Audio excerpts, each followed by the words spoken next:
In 2025, games got bigger, graphics got better, and somehow that didn't necessarily mean they got better. Bigger and better you'd think means better, but it actually doesn't. A lot of games got worse. With all the tech talent and billion-dollar budgets flying around, you'd think we would be in the golden age, but instead it's whatever the hell this is. You got a chance. Obviously, in indie and AA, we're seeing some fantastic stuff, but there's some big things that came out that just blew. Hi, folks, it's Falcon, and today on gameranx, 10 games that sucked in 2025. Hey, so let's start off with number 10. It's Painkiller. So, this is a game that's not necessarily terrible, but the name Painkiller does not do favors for this game.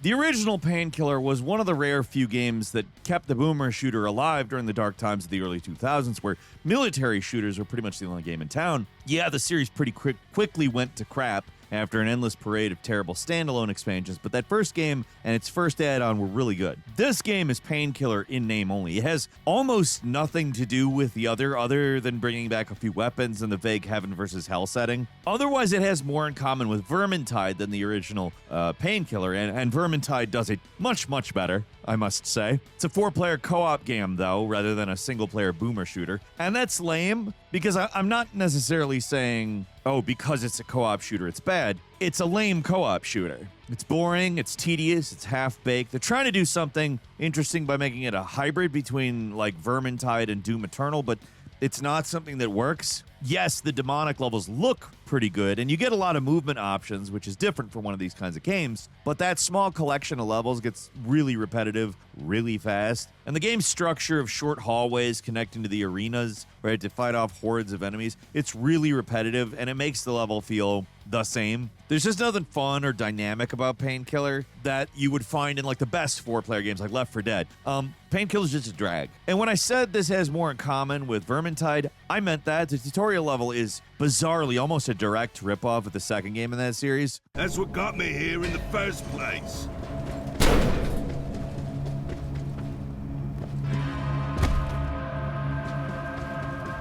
Except for, again, Vermintide does it well. But it's this prison-like environment. You escape from cages on conveyor belts, introduces you to each member of your team one by one. It's really shameless. And it ain't no Vermintide, too. And that opening is a head-scratcher the game never really recovers from. Starts off feeling like a hollow ripoff of better games, and, well, that's basically what it is. It's not Painkiller. What makes you think that? I have a fishbowl for a head. Maybe you owned a pet shop or something. Another thing we hope isn't painful is clicking the subscribe button. I know, I gotta ask. A lot of you, most of you are not subscribed. So if you would do us a big solid and click subscribe, we'd appreciate it a lot. It helps us a whole lot, and we hope it helps you find some stuff you want to see. So thanks again for clicking subscribe. Let's get back to it. And number 9 is Lost Soul Aside, starting off as a one-man project. Feels kind of bad to beat up on this game. There was clearly passion put into this thing. The effort is there on screen all the time. And at least at first it was a game I think we all wanted to give a fair shake. One of those games that has a lot of obvious influences. Highly active Devil May Cry combat, Final Fantasy VII looking world building, brooding protagonist, a little bit of Nier in there. Ambitious game. It wants to have the scope and bombast of much higher profile games, but the final product's just a little too sloppy to recommend. The core problem here is that the game just isn't a lot of fun. It's a slog. Levels drag on for too long, boss fights are frequent, they take forever, and the level design barely ever gives you much to be excited about.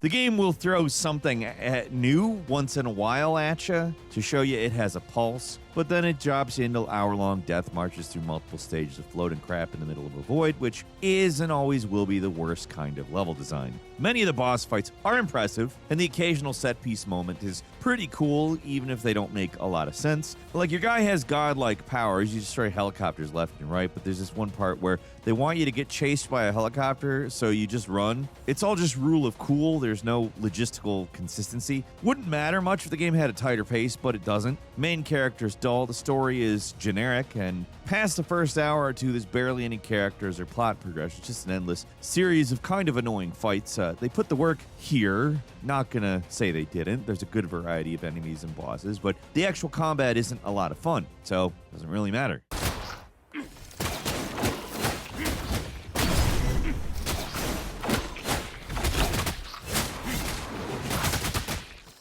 The game has a 62 Metacritic with a 5.9 user score, and unfortunately, I think that sounds about right. It's a game that looks awesome in a trailer or a random clip, but when you play it, something feels wrong. I definitely give the developers respect for what they're doing here. It just didn't come together.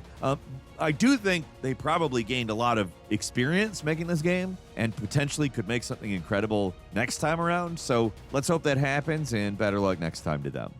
And number 8 is Double Dragon Revive. They keep trying to bring this series back. Sometimes it works, like 2023's Double Dragon Gaiden, or WayForward's Double Dragon Neon. WayForward knows what they're doing, but sometimes it doesn't. I mean, this isn't absolute bottom of the barrel garbage like Double Dragon 2 Wanderer of the Dragon, but it's not far from that. At a glance, it doesn't look bad. 3D characters that look right out of a modern SNK game are, all over the place. But playing it's another story. It's really just not a good beat 'em up.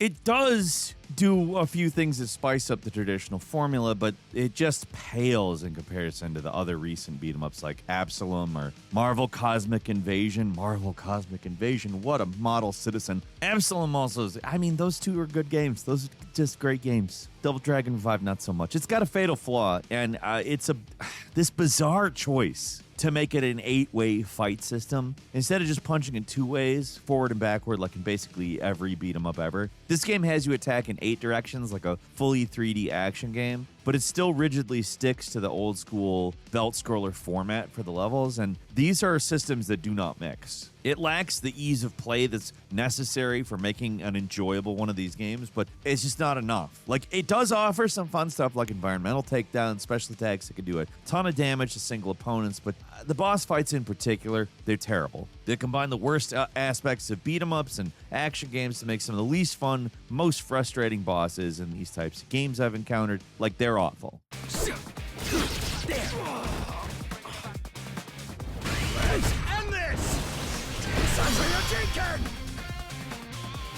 And it's $35. Like, that's a lot. It's not the worst Double Dragon, but it's so far from the best that it's not worth bothering. And number 7 is Dreams of Another. This is one of those games with a really funny idea. Like, it's an art game where you got a machine gun. That's the hook. It's the core concept, the entire game. You're a kid in pajamas who was dropped into a fuzzy world, and if you shoot everything with your gun, it'll eventually form a more recognizable shape.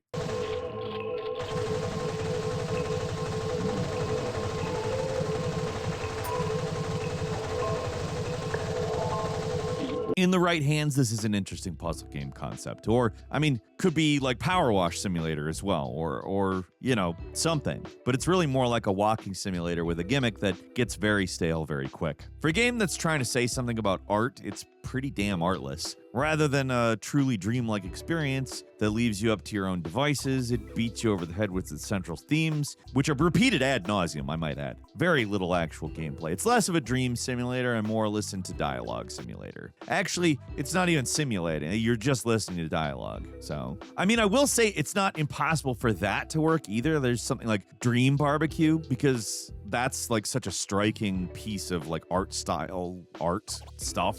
The art's actually something. In this game, it's just a bunch of fuzzy, super basic crap. Like, it's an art game lacking artistry. It's overpriced, it's not fun, it's kind of annoying with all the endless dialogue. It's fun to shoot stuff for a few minutes, but once you get past the fun that you can get out of that's all the fun you can get out of this. It's not fun. Just kidding. Sometimes those kinds of conversations are necessary, though.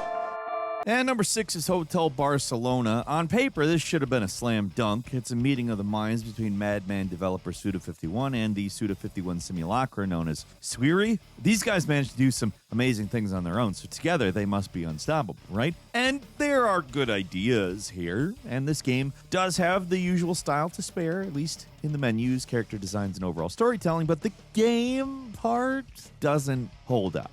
I mean, that's true of some of Suda and Sweary's best, but the problem here is that this roguelike, it's similar to something like Dead Cells, but totally lacking in the smooth, satisfying gameplay that makes that stuff work.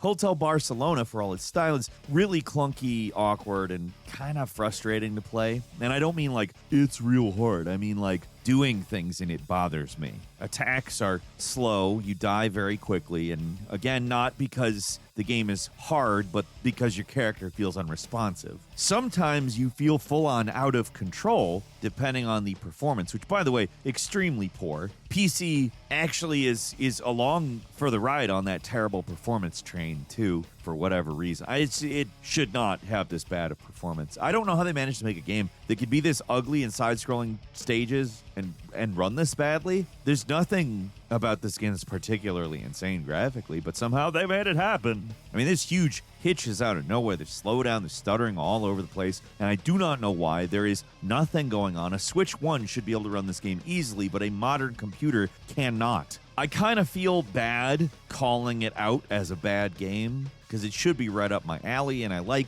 all the developers involved. Hell, I'm all for more games from either or both of these developers. This one's just a big flop.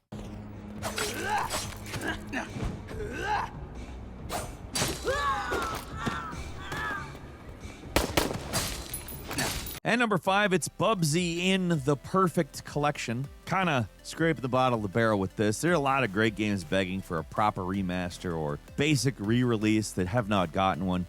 Hell, the new Bubsy game is actually fun and good, but for some reason, Limited Run Games and Atari decided that the old Bubsy games deserve a second chance. Now, to be fair, very good, well put together collection of some mostly bad games. That isn't to say all of the games in this collection are bad. Most of them are, though. As a piece of preservation, it's a good package. But as a game you might want to play, meh, it's not. These games mostly sucked back when they came out in the 90s, and they have aged like milk. Some of them have gotten upgrades in the collection. The first Bubsy game and Bubsy 3B have a refurbished edition, which improves the controls a bit. And I have to say, in the case of Bubsy 3D, it makes the game a lot more playable.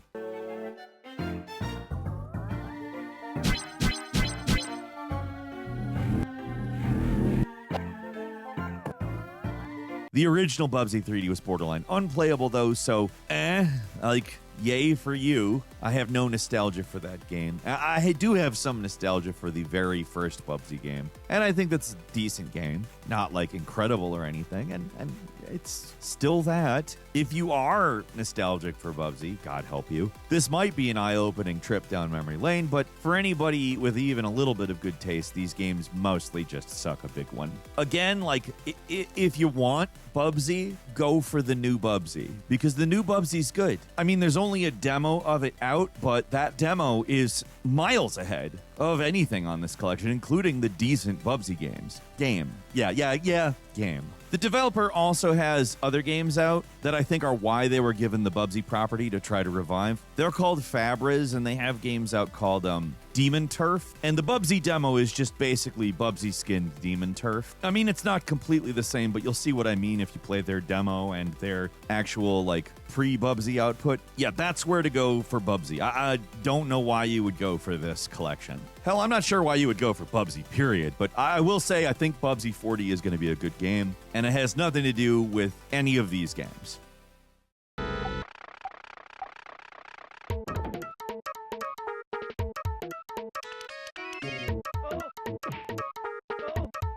And number 4 is Scar-Led Salvation. It's anime Returnal, but that sounds good, and it's not good. In terms of gameplay and mechanics, it is a blatant, deliberate ripoff of the Returnal. From the way the guns work, to the shooting, to the upgrade system, it's almost identical, but that doesn't mean it's good. I mean, those elements of the game are the only good parts of the game, but I would say that contextually it doesn't work. Everything else is absolutely miserable. The entire game is an endless procession of barren, featureless hallways that connect to combat arenas. It has none of the world design or flair of Returnal, none of that game's mystery or pacing, just endless boxes that stretch on for an eternity. The guns feel mostly anonymous. The graphics look like an upscale PlayStation 2 game, not in a good way.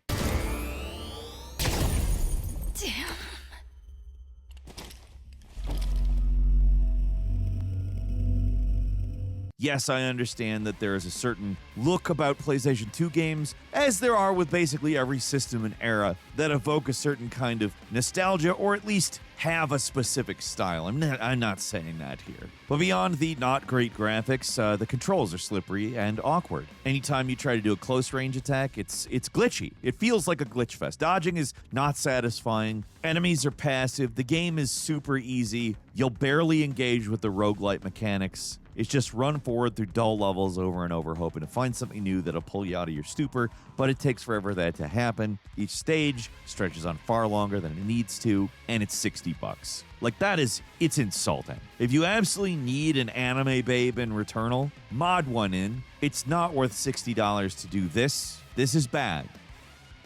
If I wait, I'll have rotted away by the time they get here.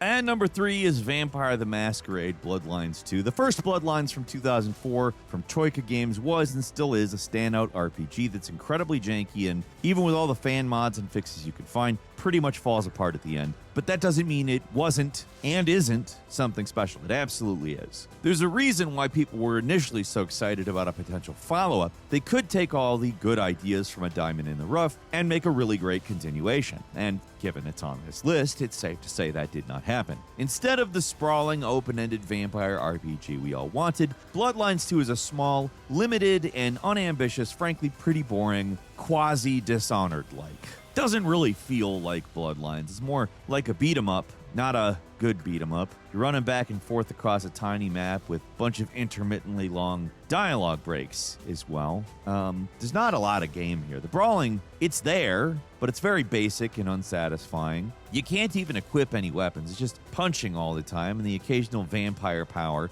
Like I said, mild Dishonored-like. The vampire powers feel very, very Dishonored without the quality. You can shoot guns, but only by picking them up with telekinesis. You can't actually hold anything, which is very odd.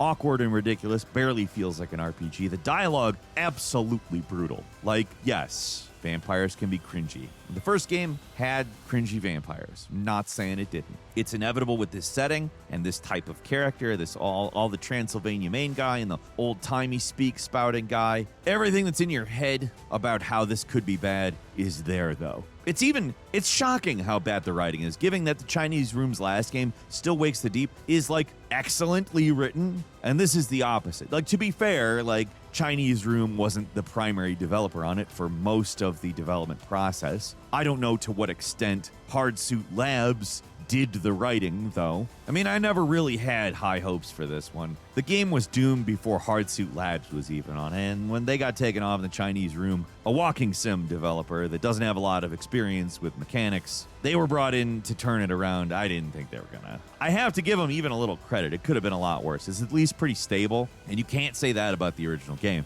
The first game is great and memorable, though, and this game is not.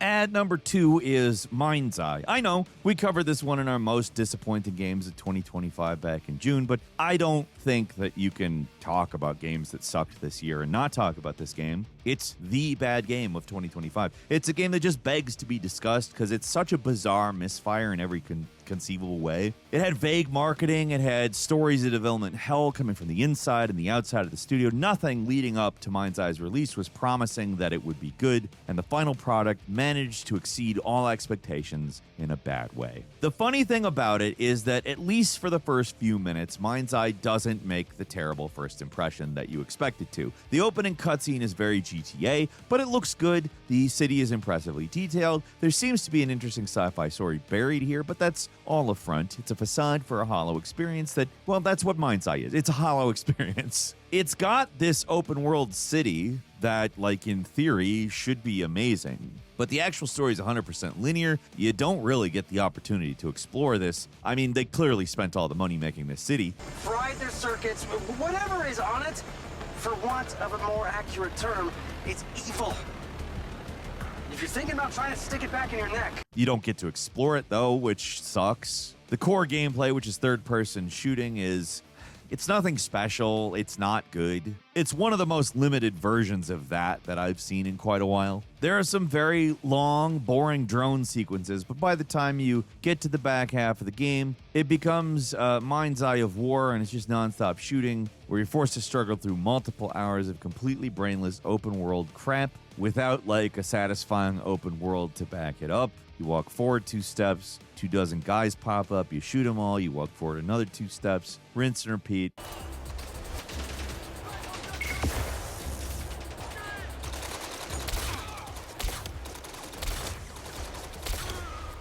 And you get a long, extremely stupid cutscene that breaks up the monotony, which I guess feels better, but it's not good. And then you have to do the whole miserable experience again. What starts off as a somewhat intriguing plot goes absolutely nowhere. Nothing comes together in a satisfying way, and the game ends up just a wet fart. It's got an ending cliffhanger that's obviously never going to get resolved. I don't know why they thought that it's like a sci-fi GTA game where the main thrust is an alien invasion, but you mostly fight soldiers, though. I don't get it. I don't get who thought this would be good. The writing in general is pretty bad. There's some laugh out loud, ridiculous bad scenes in there too.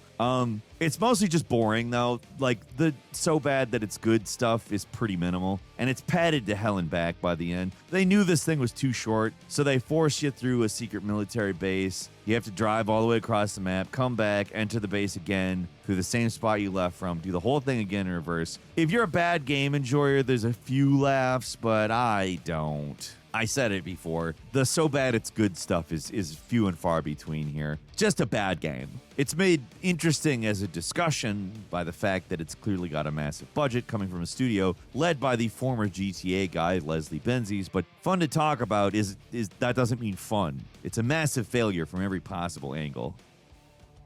And finally, at number 1, Call of Duty Black Ops 7. So, Mindseye is the bad game of the year, but in terms of unpleasant, the campaign of Black Ops 7, man. This is not the worst rated game on Metacritic, on critical scores, but in terms of user scores, it's absolutely rock bottom. 67 Metascore, but a 1.6 user score. On Steam, the reviews aren't much better. It's mostly negative. And it's only got 1,500 total reviews, which is pretty small for a Call of Duty game. Just to compare, the last game in the series, Black Ops 6, has over 8,000 reviews, and they aren't as bad. To be clear here, there are parts of Black Ops 7 that are not awful. The multiplayer is mostly what we've come to expect from Black Ops. The zombies map it's more of a return to form, but those parts of the game are better, mostly because they're going back to the same stuff that we've seen from the series for years. There's no real innovation.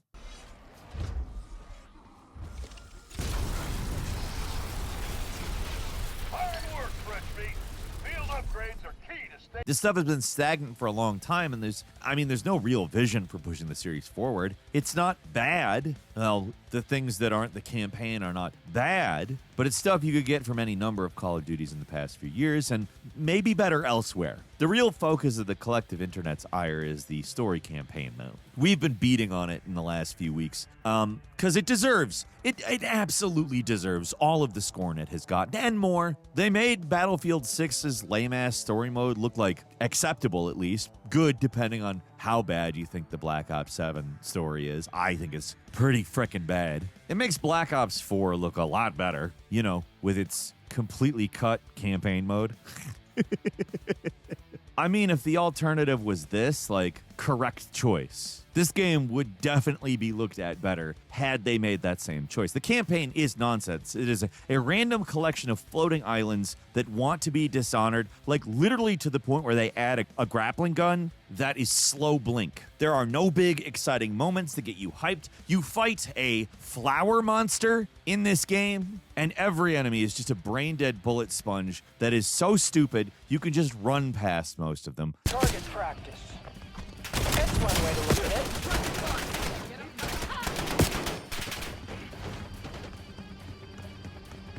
The story is embarrassing. The boss fights are ridiculous, almost funny, but when you're fighting a flower for 45 minutes, it's hard to laugh. I mean, if you want to laugh at myself, Kevin, and Eric really taking the piss out of this game.